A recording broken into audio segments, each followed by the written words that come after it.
Have you ever wondered how a dentist actually does a filling or wanted to see it up close? Well, I actually saw this video pop up and we're gonna react to it together of how a dentist actually fills a cavity from the very beginning to the very end. Let's go. Today we're going to discuss the steps involved in a Class 1 dental composite filling, which is a common procedure used to restore decayed or damaged teeth on just the biting surface of the tooth. After the patient is numb, we start with the filling preparation. So first he got the patient numb, so he's not gonna feel anything. And just so you know, these cavities are called Class 1 lesions. So a Class 1 means it's just on the biting surface of the tooth.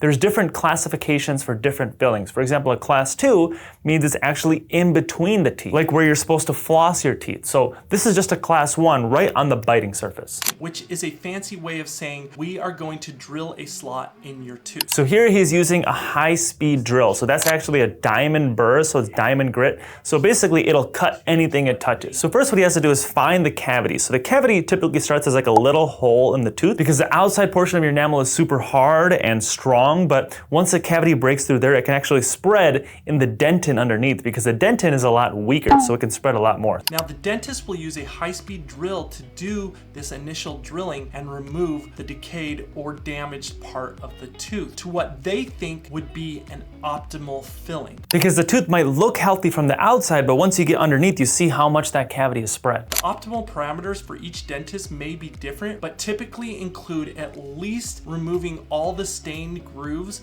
around the cavity on the biting surface of the tooth. And you want to make it deep enough, which is at least 1.5 millimeters, so that the filling will be thick and not break into. So that part's also important. You need to have a certain thickness with the filling. Now luckily the white colored composite fillings, they don't have to be as thick as those older silver fillings, but you still need to make them thick enough so that they can withstand like biting and chewing, otherwise they might break. And after I do all of that, you can see the uncovered dental decay. It has more of a brown or in some cases orange appearance than the vibrant yellow. So that brown stuff is still the cavity that's underneath. If drilling to the optimal parameters doesn't remove all the decay as it doesn't here, then we remove the decay with a slow speed drill. So now he's using a slow speed drill. So initially he used this really high speed drill that cuts everything.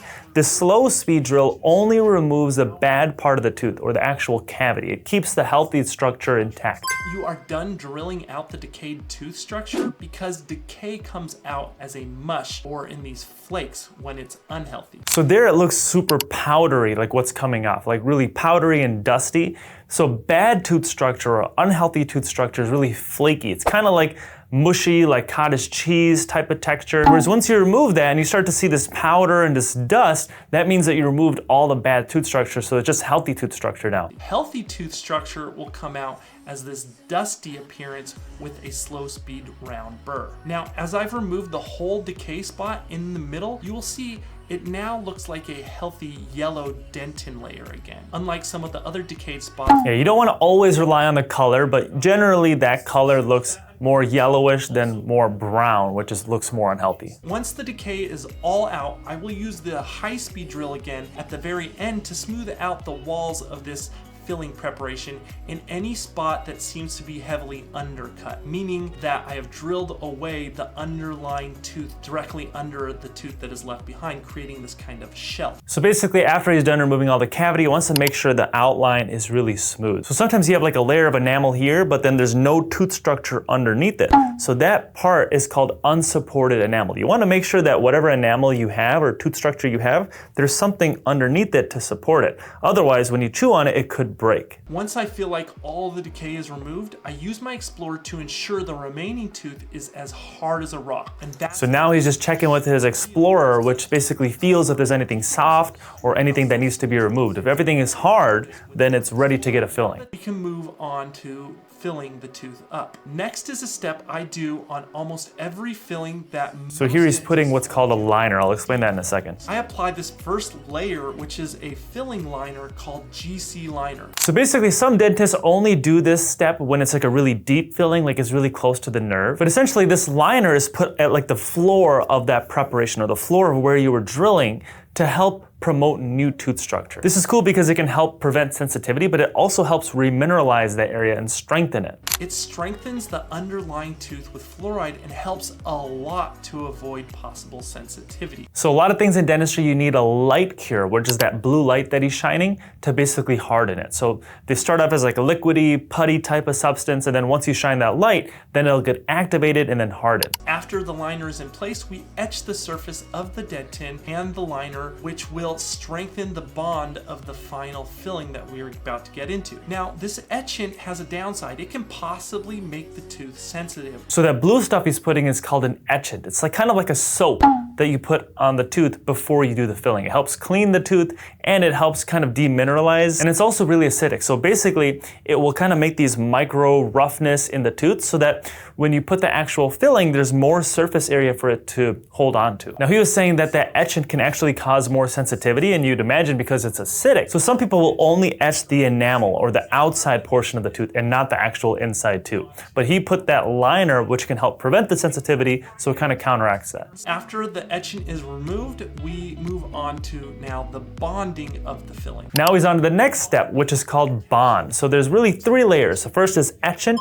then it's bond, and then it's the actual filling. So the bond is kind of like a glue that attaches the tooth to the filling. If you don't apply enough bonding agent, the filling can be sensitive and come out easily. I also like to scrub the bond into place, which has been shown to also significantly increase the bond strength. Now, after I've applied the bond liberally, we need to suction out the excess bond. So that step's really important. After you bond the tooth, you have to really dry it and make sure you really spread that area really thin. Otherwise, it could be too thick in some areas, and then it can make the filling weaker. And you also want to spread it out. On to the fun stuff. We're finally going to put the filling. And with that done, we set the bond in place with the light cure. Sorry, I forgot about that part. You have to shine the light on the bond as well to activate that, and then you can put the filling. You will see me express out the composite into the tooth and shape it nicely with a hand instrument. We do this in layers to ensure. So he's putting that filling material directly into the tooth. You see, the resin composite will shrink 1 to 5% when we cure it with the light. So you can see he's only filling like 1/2 of the tooth at a time. He's saying that once that filling is done, that composite material tends to shrink. Not shrink, but more like contract.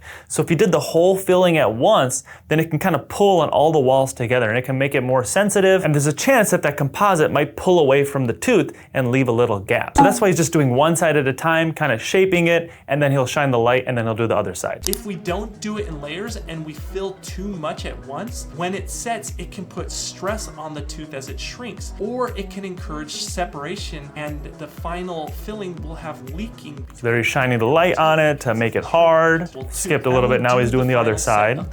And basically just shaping it. Much longer than some of the preliminary layers. One thing to know, you can see that cotton roll that he put there. So that white thing that's underneath the tongue is a piece of cotton, and that basically prevents any saliva from building up because these materials like to be very dry. The hard part about composite is you're working in the mouth, which has a ton of saliva, has your tongue everywhere, but it doesn't like to get wet at all. So you have to make sure you be really careful to not let any saliva or your tongue or anything get inside of that filling. We then use the finishing burrs on the high-speed handpiece to smooth out the filling and get the height of the filling just right. Now he's having the patient bite on this blue paper, which shows where that patient is biting, because you don't want to just send the patient home after the filling is done because they could be biting on it hard and that can hurt them, or it can cause the filling to crack. Rarely ever happens. So now he's polishing it down and basically shaping it. Why I'm doing these steps is more fully explained in my video about how to avoid sensitivity after a